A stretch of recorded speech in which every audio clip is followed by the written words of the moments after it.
De la Cruz, el Teatro de la Cruz. Bien, hay algo muy interesante que decir acerca del Teatro de la Cruz. Tengo aquí, bueno, lo he buscado en el cambio, han pasado varias horas entre corte y corte. Tengo aquí el libro de Gaspar Gómez de la Serna, del que tan mal he hablado antes, y con razón. Pero hay que decir que si alguna obra suya en la que no se sube a la parra, como hace en el prólogo a las obras completas de Oscar Wilde, alguna obra suya sí que es útil por su erudición. Siempre, ya lo digo, que no se ponga literario, que entonces es un desastre. Tengo aquí, desde luego se pone literario en el título. Gracias y desgracias del Teatro Real, abreviatura de su historia, de 1976. Sí, es un título quevediano, y no me atrevo a decir el título en el que se inspira en el primer minuto, porque en el primer minuto los censores de YouTube están peor que los de la Inquisición, y lo que se pudo publicar, bueno, en realidad tampoco se pudo publicar porque andaba manuscrito, pero bueno, las gracias y desgracias del ojo del culo. En este caso, las gracias y desgracias del Teatro Real. Bien, pues en la página, entre las páginas profusamente ilustradas, y por eso hay tanto espacio, 18 y 20, entiendo que será la página 20, sí, entre las páginas 18 y 20, con una ilustración a toda página en medio, se nos dice, vamos a ver, porque claro, al hablar del Teatro Real hay que hablar del Teatro de la Cruz. Estaba este situado en la calle de la Cruz, número 37, frente a la desembocadura de la calle de Espoz y Mina. Evidentemente no se llamaba así originalmente, tenían que nacer todavía Espoz y Mina para que así se llamara la calle, que ahora atraviesa lo que fue su solar para llegar hasta la Plaza del Ángel.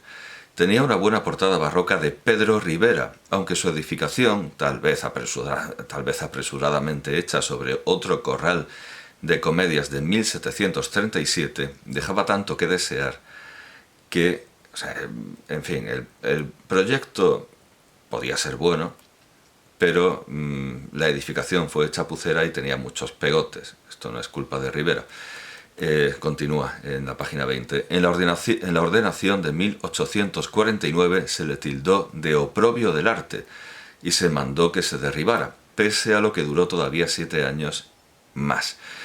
Esto lo cuenta en una nota de marzo de 1854 la marquesa de Calderón de la Barca, es decir, Frances Erskine Ingalls. Se escribe Inglis, pero se pronuncia Ingalls. La marquesa de Calderón de la Barca, la esposa de Ángel Calderón de la Barca. Bueno, pues cuenta en una entrada de marzo de 1854. He ido, creo que es esta parte, sí. He ido una noche al Teatro de la Cruz a ver los cuadros santos, representación viva de escenas sagradas, acerca de cuya propiedad están divididos los pareceres. La disposición del mismo teatro, fabricado en 1737 por el arquitecto Rivera, famoso por su excentricidad y extravagancia, no es nada buena, habiéndosele además desfigurado con varias adiciones y reparaciones. Declarósele oficialmente hace algunos años oprobio del arte. Repite esta calificación según Gaspar Gómez de la Serna de 1849. Oprobio del arte, y se trató de demolerlo. Pero los madrileños, que tienen afición a ese teatro por su antigüedad y por su situación céntrica, y que son por naturaleza poco dados a novedades, se opusieron al decreto, y ahora hay el proyecto de agrandarlo y embellecerlo. Bueno, pues como siempre, se proyecta una cosa y se hace la contraria. Al final se demolió.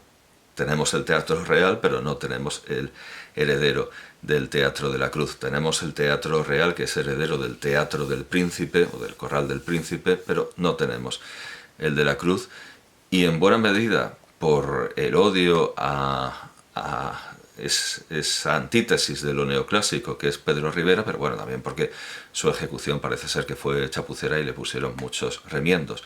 Pero antes de 1849 tenemos tanto ese término, ese descalificativo, Oprobio del arte como una defensa de Pedro Rivera, porque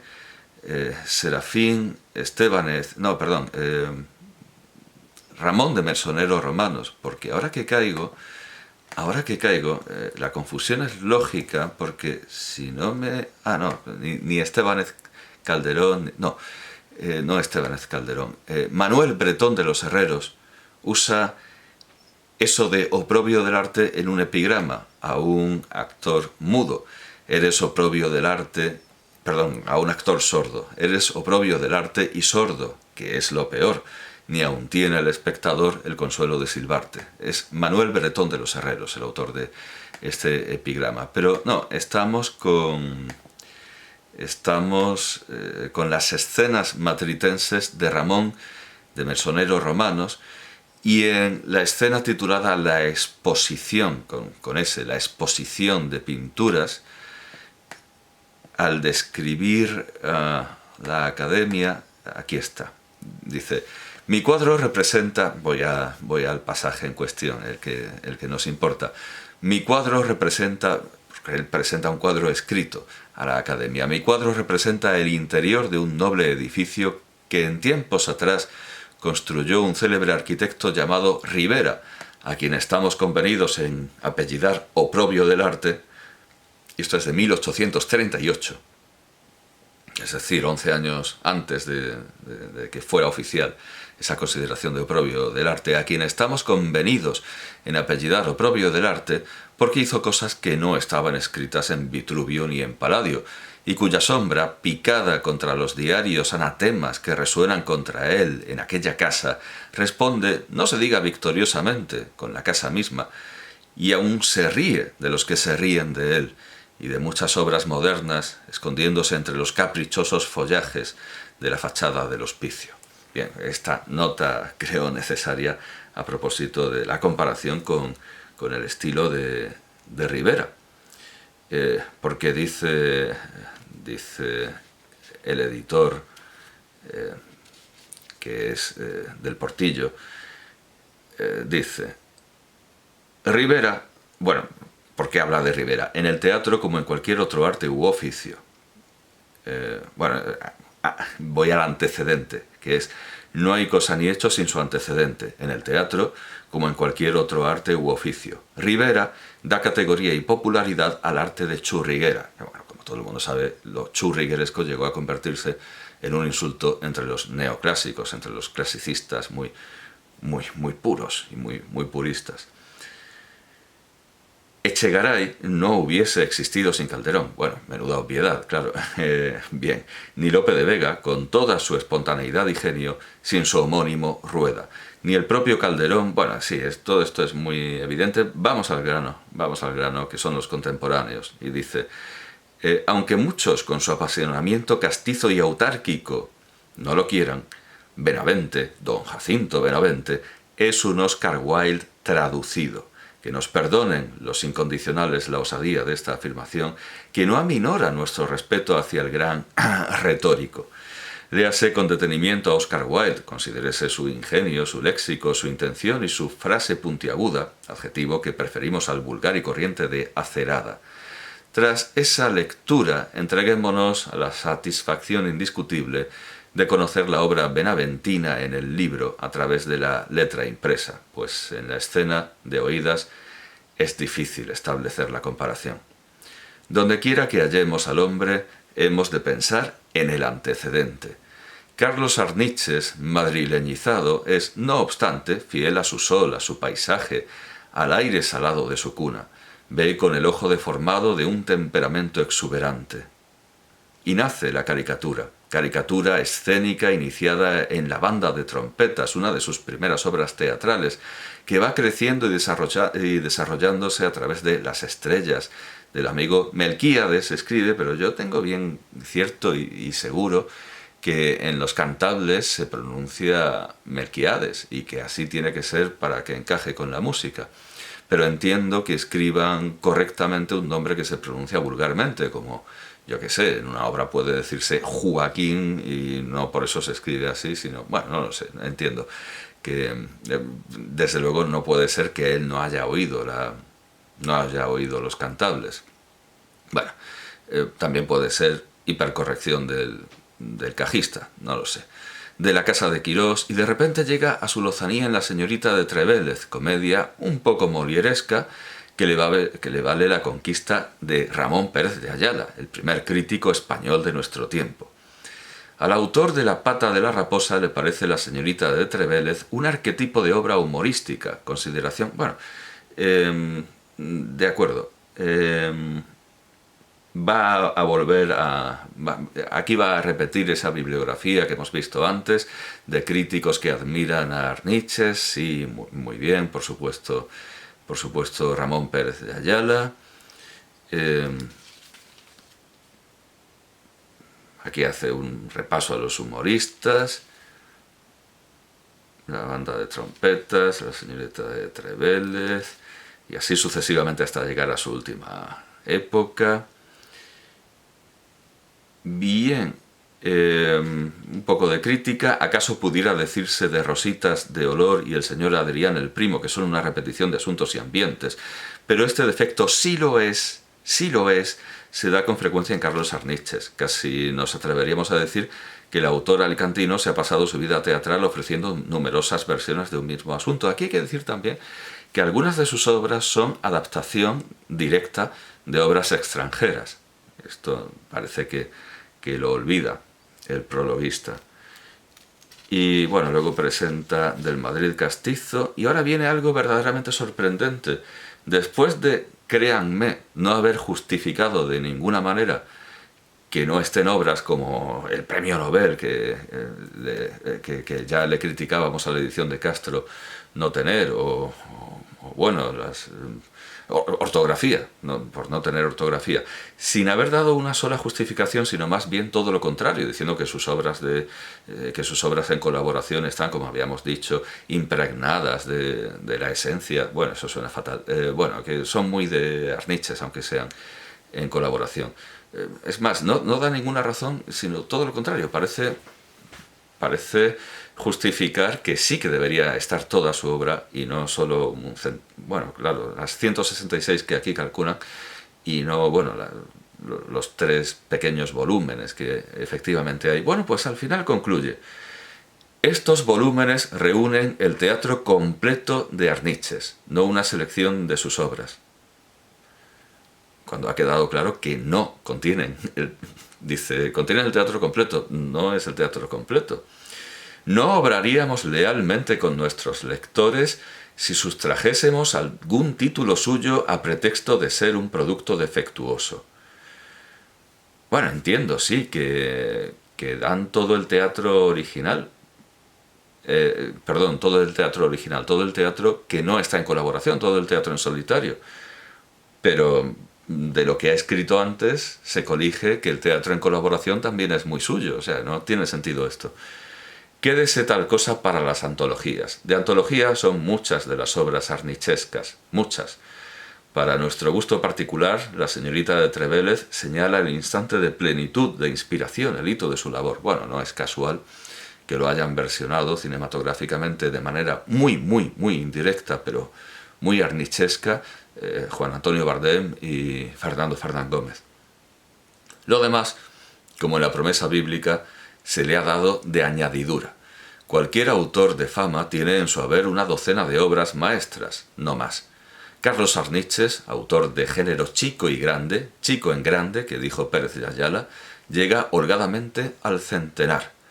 Es, de cierto, una labor asombrosa. Bueno, lo asombroso es que nos quieran decir que esto es teatro completo cuando ha quedado manifiestamente claro que no es completo. Bueno, todo esto en la nota sobre el estilo, Arniches y el estilo. Nota preliminar, Arniches y el estilo. Bien, ni de lejos esto es Arniches completo, por supuesto. Tampoco lo es la página de la Biblioteca Virtual Miguel de Cervantes. Si algo se parece a Arniches completo es, ya he citado a la familia de Arniches, pues la familia de Arniches mantiene una página, que por cierto, me dice Google, no es seguro, no tienen actualizado es HTTP y tendría que ser ahora HTTPS o algo así, no lo tienen actualizado, por si me están escuchando, que espero que sí, porque parece que, en fin, se han tomado muy, muy a pecho la defensa de su antepasado y me alegra enormemente porque aquí sí que hay justificación para hacerlo. No como en el caso de Casares, que por cierto creo que también estaba...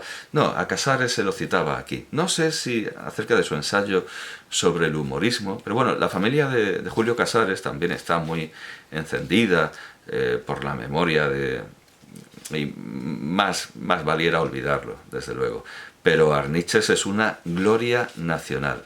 De esas tres glorias nacidas en 1866, Valle-Inclán y Arniches son, sin duda alguna, un timbre de gloria, y Benavente no. Benavente, ese Wilde, traducido, no. Y me doy cuenta de que por eso ganó el Nobel, porque tanto Arniches como Valle-Inclán son imposibles o muy, muy difíciles de traducir. Y Benavente no. Benavente tiene una prosa europeísta, internacional, un poco de hotel, que a los suecos les tuvo que llegar con mucha facilidad. Pero pónganse a leer, si no son españoles, incluso yo diría hispanos, porque para leer a Valle-Inclán hay que conocer el español de México. Para leer a Arniches, en algunas de sus obras hay que conocer el español levantino, hay que saber algo de catalán incluso.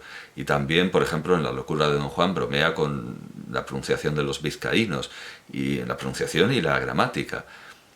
No basta con ser español, hay que ser hispano, hay que ser panhispánico para entenderlos, y hay que saber, hay que conocer muchísimo las peculiaridades y las variedades de la lengua, problema que no hay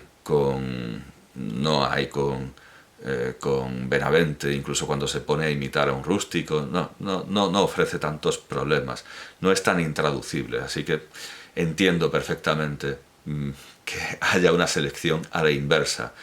Cuanto mejor maneja un escritor el idioma, menos posibilidades tiene de ser premiado en el extranjero. ¿Por qué citaba aquí a... No citaba a Julio Casares, citaba a Camba. Ya me extrañaba. No, cita a Camba y a Venceslao Fernández Flórez y a Jardiel Poncela como humoristas hispanos. Bien, como digo, la página mantenida por la familia de Arniches se llama... Vale, se ha movido. El universo Arniches, subtitulada Todo lo que nos quiso dejar Carlos Arniches. Es www.arniches.com. Ya digo que el HTTP que no debería ser. Con secciones como biografía, universo Arniches 1, universo Arniches 2, los mensajes de Arniches, el pensamiento de Carlos Arniches, el pensamiento de Carlos Arniches coincide con el título de los libros de su pariente, la familia, sus obras, Arniches y los vascos, firmas invitadas, contacto. Es curioso, es una sección entera, Arniches y los vascos. Yo creo que a lo mejor se dieron cuenta de que estaban haciendo demasiadas secciones, y luego ya cosas como Arniches y Buñuel, Arniches, madre mía, es que hay de todo aquí. Libros publicados. Fernando Arniches, El honor del militar. La construcción de la tragedia grotesca de Carlos Arniches. La guerra al machismo en el teatro de Carlos Arniches. Carlos Arniches y la mar. Carlos Arniches y Alicante. Carlos Arniches, el gran patriarca. Casi todos estos, si no todos, de Joseba Barrón Arniches Ezpeleta. Encuentro con Carlos Arniches, sí, de Joseba Barrón. Los mensajes de Carlos Arniches, el pensamiento de Carlos Arniches, varios volúmenes, los poemas de esto ya, conferencias y cartas de Carlos Arniches, volumen muy, muy necesario este. Bueno, volúmenes, porque tiene parte 1, parte 2. Los discursos en el teatro de Carlos Arniches, bien, los pilares de Arniches, también de Joseba Barrón, un montón de libros. No me puedo hacer con todos, sean comprensivos. Si tuviera una biblioteca en condiciones, una biblioteca pública quiero decir, pero no creo que... Bueno, lo que puedo hacer es recomendar que se compren. Incluso puedo recomendarlo a mi a la biblioteca de mi instituto y me dirán que no. Pero bueno, en fin, por intentarlo. Bueno, bien, esta página muy, muy recomendable. Me gustaría concluir, me gustaría terminar con la lectura del prólogo general, porque de él de él se puede tomar pie para comentar ciertas cosas importantes, ciertas cosas que a la luz de las citas me parece que podré ampliar. Carlos Arniches, el hombre, el autor. Carlos Arniches y Barrera nació en Alicante el día 11 de octubre de 1866, el mismo año del nacimiento de don Jacinto Benavente en Madrid. Curiosamente se olvida del nacimiento de Valle Inclán, curiosamente me salto algunas cosas. Habla de los años 1885-1886, en la entonces villa y corte de don Alfonso XII, años 1885-86, vivió la bohemia dolorosa de los Pedro Barrantes, los Manuel Paso, Alejandro y Miguel Sava, de Joaquín Dicenta, también alicantino, como Ruperto Chapí, aspirante entonces al triunfo. Dicenta, Chapí y Arniches fueron hijos de la región levantina. Por aquellos días publicó la crónica del reinado de Alfonso XII con el título de Cartilla y cuaderno de lectura para uso del niño rey, que no hemos logrado conocer, como tampoco los versos de su juventud. Imagino que algo se habrá mejorado en todo esto. Bueno, habla de su primera obra, en colaboración con Gonzalo Cantó, casa editorial. En 1890 estrenó solo, sin colaborador, en el Teatro de Lara, el juguete cómico titulado Nuestra Señora. La fecha exacta es la del 25 de noviembre de aquel año, de la regencia de doña María Cristina y minoría de Alfonso XIII. Bueno, aquí hay un comentario de sus obras, bibliografía. En 1894 contrajo matrimonio con doña Pilar Moltó. Bueno, de quien tuvo 5 hijos. Leo esta parte. Carlos, José, Fernando, Pilar, esposa de Eduardo Ugarte, y Rosario, esta última casada con el escritor José Bergamín y fallecida en México en 1943. El editor supone que este deceso, que esta trágica pérdida juvenil aceleró la muerte del escritor. No fue Arniches, personalmente, lo que se llama un hombre gracioso. Como arquetipo de hombres de chispa en su vida particular lo es don Antonio Paso, y lo fue sobre todos los de su tiempo Enrique García Álvarez, con su gracia ingenua e inofensiva, al contrario del ingenio agudo, más envenenado y agresivo, de don Salvador María Granés. Sí, no tengo ni idea de quién es esta gente. Sic transit gloria mundi. Es terrible, esta gente era apreciadísima en toda la nación y seguramente también en México, en Argentina, por su ingenio. No sé quién es Salvador María Granés, lo siento, lamento mi ignorancia. Intentaré, espero también despertar el interés de quien me esté siguiendo. Carlos Arniches era un hombre serio, casi imperturbable, observador silencioso, con un sentido de lo cómico que llegaba a lo caricaturesco y no pocas veces a lo sarcástico. Su manera de hacer no puede ser calificada de costumbrista, porque Arniches es un deformador de las características sainetescas. Y así como en el lenguaje empleado por él en los mal llamados sainetes de su segunda época existe una evidente exageración de los vocablos, de los modismos por él muchas veces creados, de la misma forma sus personajes son producto de su imaginación, que por levantina es barroca y complicada. No era acaso esa mención de lo churrigueresco. Arniches no ha copiado al pueblo madrileño según las normas sencillas de don Ricardo de la Vega. No, lo que ha hecho don Carlos Arniches es inventar unos tipos madrileños con tal fuerza expresiva y persuasiva, con una imaginación mediterránea tan caliente y colorista, que su madrileño resulta una criatura metafórica mucho más complicada de lo que es en su esencia. No ha copiado, ha inventado, pero su creación, crear es un privilegio de escogidos, es tan poderosa que ha logrado influir en el madrileño de la calle, convirtiéndole en un personaje arnichesco, con gracia, dichos y dicharachos verdaderamente postizos. Talento inmenso, maestría extraordinaria. realmente, Arniches ha hecho lo que debe hacer un buen costumbrista: mejorar los tipos que observa, dotarlos de un ingenio que la mayoría de ellos no tiene. Y cuando está copiando, seleccionar lo mejor, algo que se remite a la literatura egipcia antigua, aquello de que una buena palabra se puede encontrar incluso en la esclava que muele. Y también hay alguna historia en nuestro Al-Ándalus, de cómo el rey Al-Mutámid de Sevilla se enamoró de Rumaiquilla porque ella, mientras estaba en el río precisamente haciendo sus labores como esclava, le completó un verso. Es algo muy, muy antiguo, muy, muy tradicional, el que el pueblo puede decir cosas brillantes. Bien, pues si el pueblo dice cosas brillantes, Arniches las toma, y si no las dice, las inventa. Y en último término, su ideal es no solo hacer del pueblo un ser más ingenioso y dotado para las artes, un ser más artístico, sino un ser moralmente mejor. Este es el propósito siempre de Arniches: mejorar a los españoles, bueno, mejorar a la humanidad en general, pero empezando por lo regional, empezando por lo más cercano.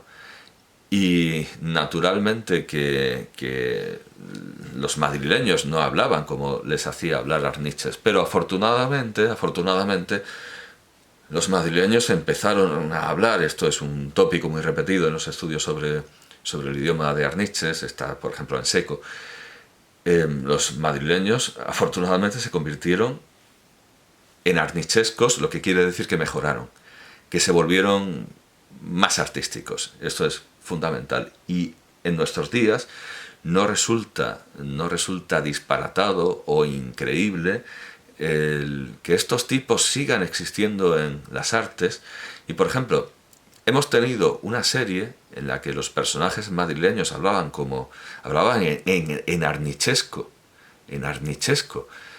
que era la serie de Vicente Escrivá, Levantino como Arniches, manos a la obra. Ahí teníamos tipos madrileños, tipos populares, que con todos los altibajos, porque evidentemente ahí no estaba el ingenio de Arniches, pero sí el buen hacer de unos actores que remedaban bastante bien en pleno siglo XXI, bueno, quizá, no lo sé, quizá no XXI, pero bueno, bastantes décadas, bastante después de muerto Arniches, lo voy a buscar, remedaban desde luego el idioma de Arniches. Es de 1998, y si duró hasta el siglo XXI, duró demasiado, porque tampoco daba para tanto. Sí, 2001, último episodio en 2001. Bueno, pues todavía en el siglo XXI, a comienzos del siglo XXI, no rechina, no suena extraño que un personaje cómico hable como un personaje de Arniches. Y no sabría yo si quizá en alguna comedia de Almodóvar, porque bueno, Almodóvar de todas maneras es más manchego, pero bueno, que hay una permanencia de lo arnichesco, porque Arniches logró llegar a lo universal, y lo universal gusta al pueblo. El pueblo admira todo lo que se sale de su cotidianeidad. Y seguramente los madrileños acabaron adoptando esa habla arnichesca porque les parecía exótica, por exotismo. Bueno, me he perdido, evidentemente, no sé qué más páginas quería. Bueno, aquí subraya como invento de Arniches. No estoy seguro de que esto sea invento de Arniches. Sería una gloria si lo fuera. Esto no se queda así. No, señor, esto se hincha. Bueno, comenta el comentario de Melchor Fernández Almagro en el famoso prólogo del tomo cuarto de su Teatro Escogido, donde lo compara con Gómez de la Serna.